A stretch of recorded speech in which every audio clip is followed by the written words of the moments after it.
ವಾರ್ಷಿಕ ಸ್ನೇಹ ಸಮ್ಮೇಳನ ಅಥವಾ ಈ ಒಂದು ಕಾರ್ಯಕ್ರಮದಲ್ಲಿ ಎಂತಿಂತವ್ರನ್ನ ಗುರುತಿಸಿ ಶಿವರಾಯ ಶ್ರೀ ಪ್ರಶಸ್ತಿ ಕೊಡ್ತಾರ.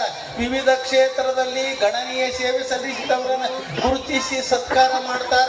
ಅಷ್ಟೇ ಅಲ್ಲದ ಚುನಾಯಿತ ಪ್ರತಿನಿಧಿಗಳು, ಅವರು ಪಂಚಾಯಿತಿ ಇರಬಹುದು ಅಥವಾ ಪ್ರಾಥಮಿಕ ಕೃಷಿ ಪತ್ತಿನ ಸಹಕಾರಿ ಸಂಘ ಇರಬಹುದು, ಎಲ್ಲರನ್ನು ಕರೆಸಿ ಬಹಳ ಒಂದು ಅಭಿಮಾನದಿಂದ ಏನ್ ಮಾಡ್ತಾರಂದ್ರೆ ಸತ್ಕಾರ ಮಾಡ್ತಾರ.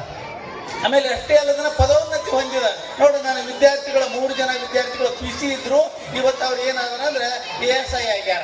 ಅಂದ್ರೆ ಅವರನ್ನು ಸಹ ಇಲ್ಲಿ ಕರೆಸಿ ಸತ್ಕಾರ ಮಾಡಿದ್ರು. ಅಂದ ಬಳಿಕ ಇದು ಸಂಸ್ಥೆ ಎಂತ ಸಂಸ್ಥೆ ಅಂದ್ರೆ ಬರೀ ಖುಷಿಯನ್ನು ಹಂಚಿಕೊಳ್ತಕ್ಕಂತ ಸಂಸ್ಥೆ, ಎಲ್ಲರನ್ನು ಕಂಡು ಬಹಳ ಪ್ರೀತಿಯನ್ನು ಹಂಚಿಕೊಳ್ತಕ್ಕಂತ ಸಂಸ್ಥೆ ಇದು. ಮಲ್ಲು ಅಸಂಗಿ ಅಂತ ತಿಳ್ಕೊಂಡ ಹೇಳಿಕೆ ಬಹಳ ನನಗೆ ಸಂತೋಷ ಅನ್ನಿಸ್ತಾ ಇದೆ. ಖುಷಿ ಆಗ್ತಾ ನನಗೆ ಗೊತ್ತ ನೋಡಿ ಮಾತಾಡಿಸಿದೆ.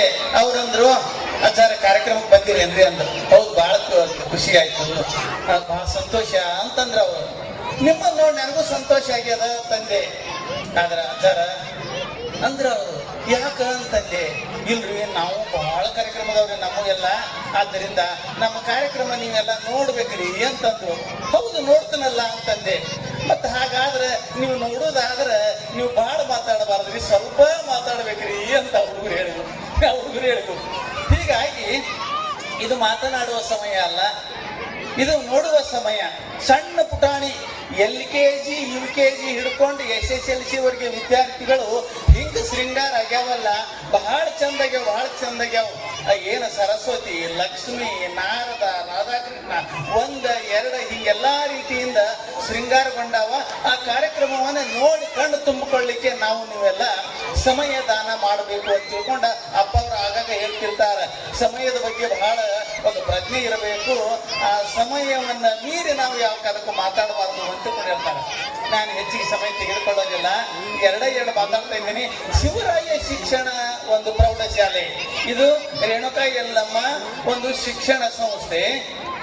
ಅನ್ನಿಸ್ತದ ಇದೇನು ವಾರ್ಷಿಕ ಸ್ನೇಹ ಸಮ್ಮೇಳನ ಅಥವಾ ಈ ಒಂದು ಕಾರ್ಯಕ್ರಮದಲ್ಲಿ ಎಂತಿಂತವ್ರನ್ನ ಗುರುತಿಸಿ ಶಿವರಾಯ ಶ್ರೀ ಪ್ರಶಸ್ತಿ ಕೊಡ್ತಾರ. ವಿವಿಧ ಕ್ಷೇತ್ರದಲ್ಲಿ ಗಣನೀಯ ಸೇವೆ ಸಲ್ಲಿಸಿದವರನ್ನ ಗುರುತಿಸಿ ಸತ್ಕಾರ ಮಾಡ್ತಾರ.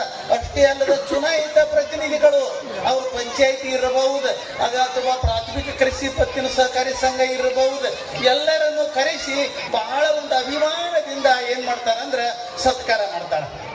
ಆಮೇಲೆ ಅಷ್ಟೇ ಅಲ್ಲದನ್ನ ಪದೋನ್ನತಿ ಹೊಂದಿದ ನೋಡು. ನಾನು ವಿದ್ಯಾರ್ಥಿಗಳು 3 ಜನ ವಿದ್ಯಾರ್ಥಿಗಳು PC ಇದ್ರು, ಇವತ್ತು ಅವ್ರು ಏನಾದ್ರ ಅಂದ್ರೆ ASI ಆಗ್ಯಾರ.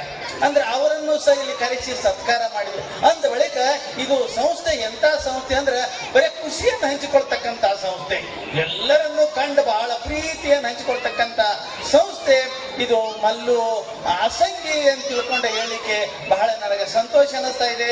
ಇವನ ಹಿಂದ ಬಹಳ ಜನ ಇದ್ದಾರೆ. ಆದ್ರಿಂದ ಎಲ್ಲ ಗೆಳೆಯರ ಬಳಗಕ್ಕೆ ಹಾಗೂ ಮಲ್ಲು ಅಸಂಗಿಗೆ, ಅವನು ನನ್ನ ವಿದ್ಯಾರ್ಥಿನಿ, ಅವನಿಗೆ ಭಗವಂತ ಹೆಚ್ಚಿನ ಒಂದು ಶಕ್ತಿಯನ್ನು ಕೊಡ್ಲಿ ಅಂತ ತಿಳ್ಕೊಂಡ ತಮ್ಮೆಲ್ಲರ ಪರವಾಗಿ ನಾನು ಪ್ರಾರ್ಥನೆ ಮಾಡ್ತಾ ಇದ್ದೇನೆ. ಸಾಕಲ್ಲ, ಒಂದಾಯ್ತು, ಒಂದು ಮಾತು. ಇನ್ನು 2ನೇದು ಒಂದೇ ಮಾತನ್ನ 2 ಮಾತು. ಈಗ ಬಹಳ ಜನರನ್ನ ಒಂದು ಹುಚ್ಚಿಡಿಸಿ ಅದ. ನಾ ಬರಾಗ ಹೀಗೆ ಬರ್ತಿದ್ದೆ, ಒಂದು ಸಣ್ಣ LKG ಹುಡುಗ ಬಂತಿದ್ರಿಗೆ, ಅವ್ ಹಾಡು ಹಾಡ್ಲಕತ್ತಿದ್ದ.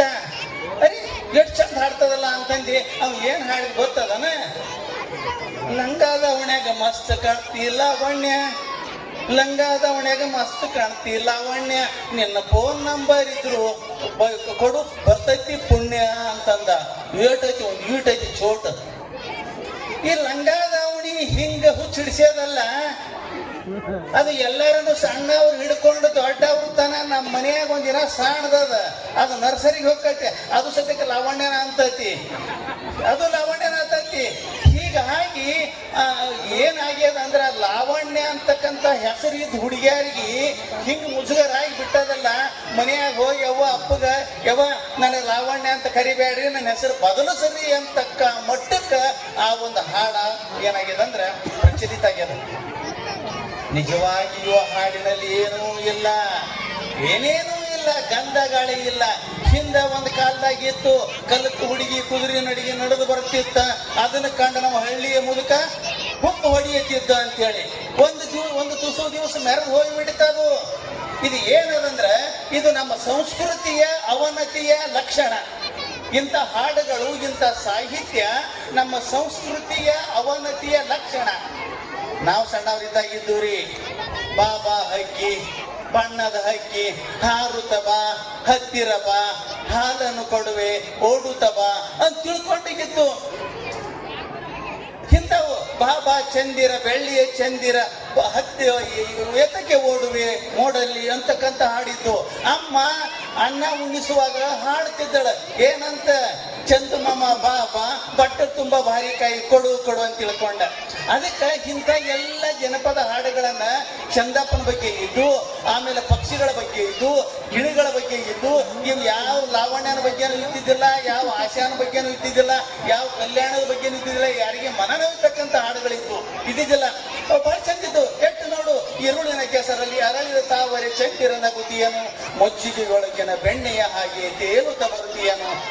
ನಾವು ಗೆಳೆಯರು ಹೃದಯ ಹೂವಿನ ಹಂದರ, ನಾಳೆ ನಾವೇ ನಾಡ ಹಿರಿಯರು ನಮ್ಮ ಕನಸದ ಸುಂದಿರ. ಇಂಥ ಪಠ್ಯ ಪುಸ್ತಕದಲ್ಲಿಯ ಹಾಡುಗಳನ್ನ 1, 2 ಬಾಳೆಲೆ ಹರಡು, 3, 4 ಅನ್ನ ಹಾಕು, 5, 6 ಬೇಳೆ ಸಾರು ಅಂತಕ್ಕಂಥ ಹಾಡುಗಳನ್ನ ನಮ್ಮ ಮಕ್ಕಳು ಶಾಲೆಯಿಂದ ಮನೆಯವರೆಗೆ ಕುಣ್ಕೋತ ಹಾಡ್ಕೋತ ಬರ್ತಿದ್ರೆ ಇವತ್ತಿನ ದಿವಸ ಲಾವಣ್ಯ ಅನ್ಕೋತ ಮಕ್ಕಳು ಬರ್ಲಾಕತ್ತೇವ. ಆದ್ದರಿಂದ ದಯವಿಟ್ಟು ನಾನು ಮೊದಲನೆಯ ಪ್ರಯೋಗ ಶಿವರಾಯ ಪ್ರೌಢಶಾಲೆ ಪ್ರಾಥಮಿಕ ಶಾಲೆಯ ಗುರುಗಳಿಗೆ ಹಾಗೂ ಗುರುಮಾತೆಯರಿಗೆ ವಿನಂತಿ ಮಾಡ್ಕೋತೀನಿ. ಇದು ನಿಮ್ಮಿಂದನ ಏನಾಗಬೇಕಂದ್ರೆ ಪ್ರಾರಂಭ ಆಗ್ಬೇಕು. ಏನಂದ್ರೆ ನಿಮ್ಮ ಮಕ್ಕಳ ಶಾಲೆಯಿಂದ ಮನೆ ಬರುವಾಗ ಪಠ್ಯ ಪುಸ್ತಕದಲ್ಲಿ ಇರ್ತಕ್ಕಂಥ ಅದು ಭಾಷಾ, ಅದು ಕನ್ನಡ ಇರಬಹುದು, ಅದು ಹಿಂದಿ ಇರಬಹುದು, ಅದು ಇಂಗ್ಲಿಷ್ ಇರಬಹುದು, ಆ ಹಾಡನ್ನ ಹಾಡ್ಕೋತ ಮನೆಗೆ ಬರಬೇಕು. ಹಾಗೆ ನೀವು ಸಾವಿನಯದೊಂದಿಗೆ ನಿಮ್ಮ ಮಕ್ಕಳಿಗೆ ಪಠ್ಯ ಪುಸ್ತಕದಲ್ಲಿ ಇರ್ತಕ್ಕಂಥ ಹಾಡನ್ನ ಕಲಿಸ್ರಿ. ಆ ಹಾಡನ್ನು ಹಾಡ್ಕೋತ ಬರ್ತಾವ. ನಾವು ಗೆಳೆಯರು ಹೃದಯ ಹೂವಿನ ಹಂದರ, ನಾಳೆ ನಾವೇ ನಾಡ ಹಿರಿಯರು ನಮ್ಮ ಕನಸದ ಸುಂದರ, ಹಿಂಗ ಅನ್ಕೋತ ಬರ್ಲಿ.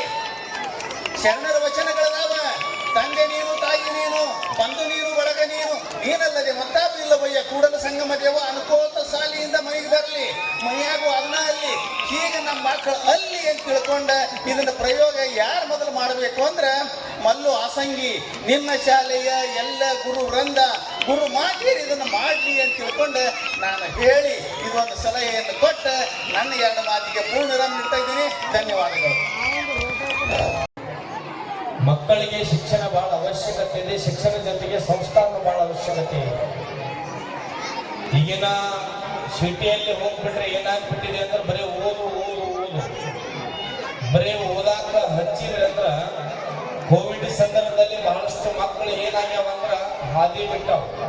ಹೆಂಗ ಹಾದಿ ಬಿಟ್ಟಾವಪ್ಪ ಅಂದ್ರ ಮಕ್ಕಳಿಗೆ 7ನೇ 9ನೇ 10ನೇ ಫಸ್ಟ್ ಇಯರ್ ಬರುವವರೆಗೇನು 11ನೇ ವರ್ಗಕ್ಕೆ ಬರುತ್ತಾರ ಯಾವ ಪಾಲಕರು ಮಕ್ಕಳು ಮೊಬೈಲ್ ಕೊಡ್ತಿದ್ದಿಲ್ಲ. ಕೋವಿಡ್ನಾಗ ಏನು ಆನ್ಲೈನ್ ಕ್ಲಾಸ್ ಅನ್ನುವಂಥದ್ದು ಶಿಕ್ಷಕರು ಹೇಳಿದಾಗ ಅವಾಗ ಈಗೆಲ್ಲ ಬಿಟ್ಟಿರ್ತಕ್ಕಂಥ 6th ವಿದ್ಯಾರ್ಥಿಗಳು ಮೊಬೈಲ್ ಪಡೆದುಕೊಂಡು ಅದರ ಕ್ಲಾಸ್ ಕಲಿಯಾಕತ್ತಾರೆ. ನಮ್ಮ ಮಠದ ಹತ್ರ ಕೇವಲ UKG ಹೋಗಿದ್ದ ಹುಡುಗ ಬೆಳಗ್ಗೆ 6 ಗಂಟೆಗೆ ಬಿಟ್ಟ ನಮ್ಮ ಮಠಕ್ಕವ. ನಾನು ವಾಕಿಂಗ್ ಹೋಗೋ ಸಂದರ್ಭದಾಗ ನಾನು ಬರ್ತೀನಿ ಅಂತ UKG ಎದಕ್ಕೆ ಬರ್ತೀವಿ ಅಂದ್ರೆ ನೀವು ವಾಕಿಂಗ್ ಮಾಡ್ರಿ, ನನ್ನ ಕೈಯಾಗ ಮೊಬೈಲ್ ಕೊಡ್ರಿ ಅಂತ. ನಂದು ಐಫೋನ್ ಹೋಯ್ತು ನಿನಗೆ ಗೊತ್ತಾಗಲ್ಲ ಅಂದ್ರೆ ನಾನು ಲಾಕ್ ತೆಗಿತೀನಿ, ನೀವು ಕೊಡ್ರಿ ಅಂತ. ನಾವು ಎಷ್ಟು ಬರೀ UKG ಹುಡುಗ ಸುಳ್ಳು ಹೇಳಿದ್ರೆ ಬಂದು ನೋಡ್ರಿ ಮುಂಜಾನೆ ಅಂದ್ರೆ ಅಷ್ಟು ಹುಡುಗರು ಏನಾಗೈತೆ ಅಂದ್ರೆ ಪಾಲಕರು ಮಕ್ಕಳಿಗೆ ಮೊಬೈಲ್ ಕೊಟ್ಟು ಅವರ ಜ್ಞಾನವನ್ನು ಕಡಿಮೆ ಮಾಡಕತ್ತೀವಿ. ಜ್ಞಾನ ಹೆಚ್ಚಾಗಲ್ಲ. ನಿಮ್ಗನಿಸ್ತತಿ ನನ್ನ ಮಗ ಕಂಪ್ಯೂಟರ್ ಆನ್ ಮಾಡ್ತಾನ, ಅಲ್ಲಿಂದ ಲ್ಯಾಪ್ಟಾಪ್ ಆನ್ ಮಾಡ್ತಾನ ಅಂತ ತಿಳ್ಕೊಂಡು. ಆದ್ರೆ ಆ ಮಕ್ಕಳು ಕೇವಲ 5th ಇರುದಿಲ್ಲ, 6th ಇರುದಿಲ್ಲ. ಅವ್ರ ಕಣ್ಣಿಗೆ ಈಗೆಲ್ಲ 2 ಕಣ್ಣದವ, ಅವ್ರು 4 ಕಣ್ಣು ಬಂದವ ಎಷ್ಟೋ ಮಂದಿಗೆ. ಅವಾಗ ಶಾಲ್ಯಾಗ ಯಾರೇ ಹಾಕೊಂಬಂದ್ರ ಕುಡ್ಡ ಅಂತಿದ್ರು, ಏನ್ರಿ ಜಡಿ ಬಿಟ್ರೆ ಜುಡ್ಲೆ ಅಂತಿದ್ರು. ಈಗೆಲ್ಲ ಫ್ಯಾಷನ್ ಆಗಿಬಿಟ್ಟವ. ಈಗ PUC ಹೈಸ್ಕೂಲ್ ಹೋಗುವಂತ ವಿದ್ಯಾರ್ಥಿಗಳು ಚಸ್ಮಾ ಹಾಕೊಂಡು ಯಾಕೆ ಹಾಕೊಂಡು ನಮ್ಮ ಹತ್ರ ಬಿಸಿಲು ಬಾಳ ಸ್ವಾಮಿಗೆ ಅದಕ್ಕೆ ಹಾಕೊಂಡು ನಿಲ್ತಾರ. ಅದಕ್ಕ ಈಗಿನ ಪಾಲಕರಲ್ಲಿ ಏನಾಗಿದೆ ಅಂದ್ರೆ ಶಿಕ್ಷಕರು ಹೆತ್ತ ಮಕ್ಕಳಿಗೆ ಗೌರವ ಕೊಡ್ತಾರಿಲ್ಲ ಬಂದಿಲ್ಲ, ಶಾಲೆಯಲ್ಲಿ ಇರ್ತಕ್ಕಂಥ ಮಕ್ಕಳನ್ನ ಗೌರವ ಕೊಡ್ತಾರ. ಏನಾದ್ರು ತಪ್ಪು ಮಾಡ್ಯಾರ ಅಂತ ತಿಳ್ಕೊಂಡು ಒಂದು ಡೇಟಾ ಹೊಡೆದ್ರಂದ್ರ, ನಾನು 3 ಶಿಕ್ಷಣ ಸಂಸ್ಥೆಗಳನ್ನ ನಡೆಸಾಕತ್ತೀನಿ. ಆದ್ರೆ ನಾ ಭಾಳ ಪರೀಕ್ಷೆ ಮಾಡಿ ಮುಳುಗುಳ್ಯಾಗ ನಮ್ಮ ಊರಾಗೆ ತಗೋರಿ, ನಮ್ಮ ಟೀಚರು ಹೊಡೆದ್ರಂದ್ರ ಅವ್ರ ಜೋಡಿ ಜಗಳ ತೆಗಿತಾರ. ನಾವೇನು ಅಪರೂಪ ಬಡದೇವು ಅಂದ್ರ ಏನ್ ನಮ್ ಸನಿಕೆ ಬರಲ್ಲ. ಯಾರು ಹೊಡೆದಾರ ಸ್ವಾಮಿ ಹೊಡ್ತಾರಂದ್ರ ಹೋಗ್ಬಿಡಪ್ಪ ಅಂತ. ಆ ಭೇದ ಭಾವ ಇರಬಾರ್ದು.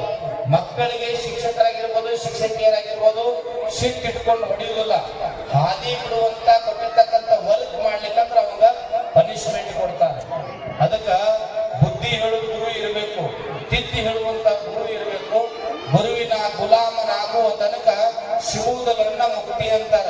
ಮಠದಾಗಿರುವಂತ ಗುರುಗಳಷ್ಟೇ ಗುರುಗಳಲ್ಲ, ಒಂದ ದೇವಸ್ಥಾನದಲ್ಲಿ ಇರ್ತಕ್ಕಂಥ ಗುರುಗಳಷ್ಟೇ ಗುರುಗಳಲ್ಲ. ಮನೆಯಲ್ಲಿರ್ತಕ್ಕಂಥ ತಂದೆ ತಾಯಿನ ಗುರು, ಶಾಲೆಯಲ್ಲಿರ್ತಕ್ಕಂಥ ಶಿಕ್ಷಕನ ಗುರು ಅನ್ನುವಂತ ಮಾತನ್ನು ಹೆಮ್ಮೆಯಿಂದ ಹೇಳಕ್ಕೆ ಇಚ್ಛೆ ಪಡ್ತಾ ಇದ್ದೀನಿ. ಶಿಕ್ಷಕನಾದಂಥವ್ರು ಬೆಳಗ್ಗೆ 8 ಗಂಟೆ ಹಿಡ್ಕೊಂಡು ಸಾಯಂಕಾಲ 4-5 ಗಂಟೆ ತನಕ ಮಕ್ಕಳು ನೋಡ್ಕೊಂಡು ಹೋಗ್ತಿರ್ತಾರ. ಶಿಕ್ಷಕರನ್ನ ಗೌರವ ಕೊಡ್ರಿ. ಒಂದು ಮಾತು ಹೇಳಕ್ಕೆ ಇಚ್ಛೆ ಪಡ್ತಾ ಇದ್ದೀನಿ. ವಿದ್ಯಾರ್ಥಿಗಳಿಗೆ, ಹೈಸ್ಕೂಲ್ ಇರುವಂತ ವಿದ್ಯಾರ್ಥಿಗಳಿಗೆ ಒಂದು ಕಿವಿ ಮಾತು, student life is golden life. ವಿದ್ಯಾರ್ಥಿ ಜೀವನ ಬಂಗಾರದ ಜೀವನ. ಬೆಳ್ಳಿ ತಗಡ ಯಾರು ಟಿಜುರಿ ಒಳಗೆ ಇರುವುದಿಲ್ಲ, ಇಡ್ತಾರಲ್ರಿ? ಯಾರು ಇಡಲ್ಲ. ಅದೇ ಬಂಗಾರ ವಜ್ರ ಟಿಜುರಿ ಒಳಗೆ ಇರ್ತಾರ. ಈಗೆಲ್ಲ ಕಳ್ಳರ ಹೊಳಿ ಬಾಳ ಐತಿ. ಈ ಮುಳವಾಡದಾಗ ಮನಗಳಾಗಿಲ್ಲ, ಬಿಜಾಪುರದಾಗ ಬಾಳ ಐತಿ. ಯಾಕಂದ್ರೆ ಬಿಜಾಪುರದಾಗ ರೊಕ್ಕ ಬಾಳ ಅದಾವ ಅನಿಸ್ತೈತಿ ನನಗ. ಯಾಕಂದ್ರೆ ಅವರು ಬಹಳ ಕಾವಲು ಮಾಡಕತ್ತಾರ. ಹಂಗ ಬಂಗಾರ ಟಿಜುರಿಯಾಗಿರ್ತಾರ, ವಜ್ರ ಟಿಜುರಿಯಾಗಿರ್ತಾರ. ಬೆಳ್ಳಿ ಮತ್ತು ತಗಡನ್ನು ಯಾವತ್ತೂ ಇರುವುದಿಲ್ಲ. ಹಂಗ ಸ್ಟೂಡೆಂಟ್ ಲೈಫ್ ಅಂದ್ರೆ ಯಾವತ್ತು ಬಂಗಾರದ ಜೀವನ. ನಾವು ಕುತ್ಕೊಂಡು ಈ ಜಾಗಕ್ಕೆ ನೀವು ಬರ್ಬೋದು. ಸ್ವಾಮಿಗಳ ಜಾಗ ಅಂದ್ರೆ ಸ್ವಾಮಿಗಳು ಯಾರು ಆಗ್ಬೇಡ್ರಿ. ದುರ್ಗತಿ ಆಗ್ರಿ, ಸಾಹಿತಿಗಳಾಗ್ರಿ, ಶಿಕ್ಷಕರಾಗ್ರಿ, ರಾಜಕೀಯ ವ್ಯಕ್ತಿಗಳಾಗ್ರಿ, ವಕೀಲರಾಗ್ರಿ, ಗ್ರಾಮ ಪಂಚಾಯತಿ ಅಧ್ಯಕ್ಷರಾಗ್ರಿ, ಸ್ವಾಮಿಗಳಾಗ್ಬೇಡ್ರಿ ಯಾರು. ಅದಕ್ಕೆ ನಾವು ಕುತ್ಕೊಂಡಿರ್ತಕ್ಕಂಥ ಜಾಗಕ್ಕೆ ವಿದ್ಯಾರ್ಥಿಗಳು ಬರ್ಬೋದು. ನೀವು ಕುತ್ಕೊಂಡ್ರಿ ಜಾಗಕ್ಕ ವಿದ್ಯಾರ್ಥಿಗಳು ನಾವು ಹಾಕಿದ್ರೆ ಯಾವ ಕಾಲಕ್ಕೂ ಆಗಲ್ಲ.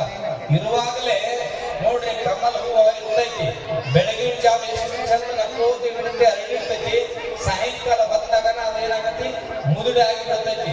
ಆ ಹೂವ ಎಲ್ಲದಕ್ಕೂ ಆಕತಿ. ದೇವರಿಗೆ ಆಕೈತಿ, ಲಿಂಗೈಕಾದಾಗ ಆಕೈತಿ, ಬೇರೆ ಬೇರೆ ಸನ್ಮಾನಕ್ಕೆ ಆಕೈತಿ. ಹಂಗ ಹೂವಿನಂಗ ನಮ್ಮ ಜೀವನವನ್ನು ನಾವು ಬೆಳೆಸ್ಕೊಳ್ಬೇಕು. ಆ ಜೀವನ ಈ ಮನುಷ್ಯ ಜನ್ಮ ಮತ್ತೆ ಹುಟ್ಟಿ ಬರುವುದಿಲ್ಲ. ಅವಾಗೆಲ್ಲ ಜನ 90 ವರ್ಷ, ನಮ್ಮ ದೇಶದಲ್ಲಿ 130 ವರ್ಷ 131 ವರ್ಷ ಬದುಕಿರ್ತಕ್ಕಂಥ ಒಬ್ಬ ಮಹಾರಾಜರದಾರ. ಅವ್ರೇನು ಸ್ವಾಮೀಜಿ ಇದಾರ, ಮಹಾರಾಜರ ಗೊತ್ತಿಲ್ಲ. ನನ್ನಿನ್ನೆ ಭಾಷೆ ಒಳಗೆ ನೋಡಿದೆ ನಾನು, ಮೊಬೈಲ್ ನಾಗ ಬಂದಿದ್ರು. 131 ವರ್ಷ. ಈಗಿರ್ತಕ್ಕಂಥವ್ರು ಯಾರು ಅಷ್ಟು ವರ್ಷ ಬದುಕಾಗಲ್ಲ. ಅದಕ್ಕೆ ಶರೀರ ಸಂಪತ್ತು ಬಹಳ ದೊಡ್ಡದಾಗಿರ್ತಕ್ಕಂಥದ್ದು. ವಿದ್ಯಾರ್ಥಿ ಜೀವನ ಬಹಳ ವಿಶೇಷವಾಗಿರ್ತಕ್ಕಂಥದ್ದು. ಅದು ಬಂಗಾರದ ಜೀವನವನ್ನು ಚೆನ್ನಾಗಿ ಕಾಯ್ಕೊಂಡು ಹೋಗ್ರಿ ಅನ್ನುವಂಥ ಮಾತನ್ನು ತಿಳಿಸುತ್ತಾ, ಮಕ್ಕಳು ಒಳ್ಳೆಯ ರೀತಿಯಾಗಿ ಮನೋರಂಜನೆ ಮಾಡ್ತಾರ. ವಿಶೇಷವಾಗಿ ಆ ಪ್ರಶಸ್ತಿಯನ್ನು ನಮ್ಮ ಈ ಸಂಸ್ಥೆ ವತಿಯಿಂದ ನಮ್ಮಲ್ಲೂ ಆಸಂಗಿಯವರು ಕೊಡ್ಕೊಂಡು ಬಂದಿದ್ದಾರೆ. ವಿಶೇಷವಾಗಿ ಎಲ್ಲ ಉದ್ದೇಶ ಮಾಡುವುದರಿಂದ ನಿಜವಾಗ್ಲೂ ಅರ್ಥ ಮಾಡ್ಕೋಬೇಕು. ಮಲ್ಲೋ ಆಸಂಗಿಯವರು ಸಾಲ ಅಲ್ಲೇ ಆಗೋದು, ಅವ್ರದೆಲ್ಲ ಸುಮ್ಮ ಹೆಸರು ಅಡ್ಡಿ ಆಗ್ತೈತಿ. ಸಾಲ ಇರುವುದು ನಮ್ಮದು ಮತ್ತು ನಿಮ್ಮದು. ಒಂದು ಬಿಲ್ಡಿಂಗ್ ಐತಿ, ಅದು ಬಿಲ್ಡಿಂಗ್ ಆಧಾರ ಸ್ತಂಭ ಯಾವ್ದಂದ್ರೆ ಕಾಲಮ. ಆ ಕಾಲಮ್ ಇರ್ಲಾದ್ರೆ ನೀವು ಅನ್ಬೋದು ಗಾಡಿ ಕಟ್ಟಿ ನಾವು ಸ್ಲ್ಯಾಬ್ ಹಾಕ್ತೇವೆ ಅಂತ ತಿಳ್ಕೊಂಡು. ಎಷ್ಟು ಉದ್ದು ಗಾಡಿ ಕಟ್ಟಿ ಸ್ಲ್ಯಾಬ್ ನಿಂದ್ರಲ್ಲ. ಭಾಳ 20 ಫೂಟ್ ನಿಲ್ಬೋದು, 30 ಫೂಟ್ ನಿಲ್ಬೋದು. ಕಾಲಮ್ ಇಲ್ಲಾದ್ರೆ ಸ್ಲ್ಯಾಬ್ ನಿಂದ್ರಲ್ಲ. ಹಂಗ ಶಾಲೆಗೆ ಆಧಾರ ಸ್ತಂಭ ಯಾರಂದ್ರ ಪಾಲಕರು ಮತ್ತು ಮಕ್ಕಳು ಅಂತ ಮಾತನ್ನು ಹೆಮ್ಮೆ ಅಂತ ಹೇಳಕ್ಕೆ ಇಚ್ಛೆ ಪಡ್ತಾ ಇದ್ದೇನೆ. ಮಲ್ಲು ಆಸಂಗಿಯವರ ಶಾಲೆ ಯಶಸ್ವಿಯಾಗಿ ನಡೆಯಲಿ. ಬಡವರ ಮೇಲೆ ವಿಶೇಷವಾಗಿ ಕಾಳಜಿ ವಹಿಸಿ, ಯಾರು ಬಡವರು ಇರ್ತಾರೆ ಸರ್ ನಮ್ಮ ಕಡೆ ಫೀ ತುಂಬಕ್ಕಾಗಿಲ್ಲ ತಿಳ್ಕೊಂಡು ಅಂದ್ರ ಮಲ್ಲು ಆಸಂಗಿಯವರೇ ಅವ್ರ ಮೇಲೆ ಕರುಣೆ ತೋರಿ. ನೀವೇನಾದ್ರೂ ಅವ್ರಿಗೆ ಫೀ ಕಡಿಮೆ ಮಾಡಿ ನೀವು ತಗೊಂಡು ಅವ್ರ ಮುಂದೆ ಏನಕ್ಕೆ ದೊಡ್ಡ ಹುದ್ದೆ ಆದ ನಂತರ ಅವ ನೆನಪು ಮಾಡ್ಕೊತಾನ. ಏನಂದ್ರ ನಾನು ಇಂಥ ಶಾಲೆ ಕಷ್ಟ ಕಾಲ ಕಲ್ತೀನಿ ಸರ್, ನನಗೆ ಸಹಾಯ ಮಾಡಿದ ಆ ಸಾರಿಗೆ ನಾ ಏನು ಕೊಡ್ಬೇಕಂತೇಳಿ. ನಾವೆಲ್ಲ MA ಮೈಸೂರು ಒಳಗೆ ಕಲ್ತೇವೆ 48 ಜನ. ಅದ್ರಾಗ ಒಂದು 20 ಮಂದಿ ಸ್ವಾಮಿಗಳಾಗ್ಯಾರ, ಒಂದು 20 ಮಂದಿ ಬೇರೆ ಬೇರೆ ಏನಪ್ಪ ಅಂದ್ರ ಕಂಪ್ನಿ ಒಳಗೆ ಜಾಬ್ ಮಾಡಕತ್ತಾರ. ಒಂದು ಇನ್ನೊಂದು 2-3 ಮಂದಿ ಹಂಗೆ ಅಡ್ಡಾಡಕತ್ತಾರ, ಉದ್ದಾರ ಆಗೋಗ್ಯಾರ. ಅಂಥವ್ರು ಇವತ್ತು ನಾವ್ ಏನ್ ಮಾಡ್ತೇವೆ, ನಾವು ಕಲ್ತಿರ್ತಕ್ಕಂಥ ನಮ್ಮ ಗುರುಗಳು ಕಂಡ್ರ ನಾವು ಸ್ವಾಮಿಗಳಾದ್ರೂ ಅವ್ರನ್ನ ಗೌರವಿಸ್ತೇವೆ. ನಮ್ಮ ಕಲಿಸಿರ್ತಕ್ಕಂಥ ಗುರುಗಳು ಅಂತ ತಿಳ್ಕೊಂಡು ಅದಕ್ಕೆ ಗುರುಗಳನ್ನ ಪ್ರೀತಿಯಿಂದ ಕಾಣ್ರಿ ಅನ್ನುವಂಥ ಮಾತನ್ನು ತಿಳಿಸಿ, ಸಮಯ ಬಹಳ ಆಗಿದ್ದರಿಂದ ನನ್ನನ್ನು ಇಲ್ಲಿ ಕರೆಸಿ ಮಲ್ಲು ಆಸಂಗಿಯವರು ವಿಶೇಷ ನಮ್ಮ ಮೇಲೆ ಅಭಿಮಾನ. ಬದೇ ನೆರೆಹಳ್ಳಿಯವರು ಇರುವಂತ ಮುಳವಾಡ ಗ್ರಾಮಕ್ಕೆ ವಿಶೇಷವಾಗಿ ಹತ್ತಿರದಲ್ಲಿ ಇರ್ತಕ್ಕಂಥವರು. ಅದಕ್ಕೆ ನೀವು ನಮ್ಮ ಊರಿಗೆ ಬರಬೇಕು ಅಂತ ತಿಳ್ಕೊಂಡು ನಮ್ಮನ್ನು ಕರೆಸಿ ಸಾನ್ನಿಧ್ಯವನ್ನು ವಹಿಸಿ 2 ಮಾತುಗಳ ಅವಕಾಶ ಮಾಡಿಕೊಂಡಿರ್ತಕ್ಕಂಥ ಮಲ್ಲು ಆಸಂಗಿ ಅವರಿಗೆ ಅವ್ರ ಸಿಬ್ಬಂದಿ ಅವರಿಗೆ ಮುಳವಾಡ ಗ್ರಾಮಕ್ಕೆ ಕೋಟಿ ಕೋಟಿ ಕೋಟಿ ಕೋಟಿ ಧನ್ಯವಾದ ಹೇಳ್ತಾ ನನ್ನ ಮಾತಿಗೆ ವಿರಾಮ ಹೇಳ್ತಾ ಇದ್ದೀನಿ. ಓಂ ಶಾಂತಿ.